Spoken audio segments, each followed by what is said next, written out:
పచ్చడి. ఇలా పొట్లకాయ ఉప్పు వేసి పిండి వేసుకుని ఉడకబెట్టేసుకుని నీళ్ళు పారిపోకలే, నీళ్ళు వడపోసుకుని పక్కన ఉంచుకోండి. ఇక ఉడికిపోయింది, తీసేసాను. పిండి వేసుకోవాలి. ఉడికిన తర్వాత ఇలా పిండి వేసి చూపిస్తున్నాను. పిండి వేసాను. ఇదిగోండి పెరుగు చక్కగా కొంచెం మరీ పుల్లగా కాకుండా మధ్య రకంగా ఉండాలి. ఇదిగోండి పెరుగు తీసేసుకున్నాను. ఇందులో పసుపును అన్నీ వేసేసాను, కలిపేసే ఉప్పు కూడాను.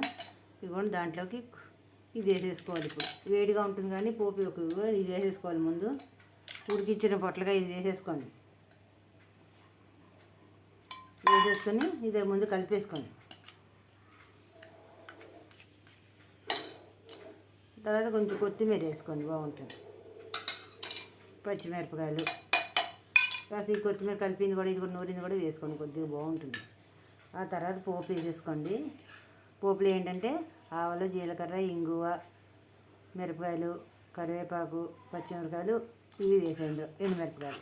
ఈ పోపు ఇందులో వేసేసుకోండి. పొట్లకాయ పెరుగు పచ్చడి.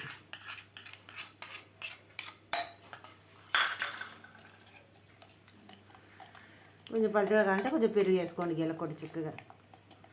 అంతే అండి. కొంచెం వాము కూడా వేసుకోండి, కొంచెం అరుగుతుంది పొట్లకాయ పెరుగు పచ్చడిలో. అంతే అండి, ఇది పెరుగు పచ్చడి. పొట్లకాయతో పెరుగు పచ్చడి. ఆ నీళ్ళు వడపోసుకుని పారిపోక్కలండి. చారు వేసుకోవచ్చు, దాంట్లో చారు పెట్టుకోవచ్చు. టమాటా, బెండకాయ కూడా వేసుకొని కొత్తిమీర కూడా పెట్టి వేసుకోవచ్చు. ఇదండి పొట్లకాయ పెరుగు పచ్చడి.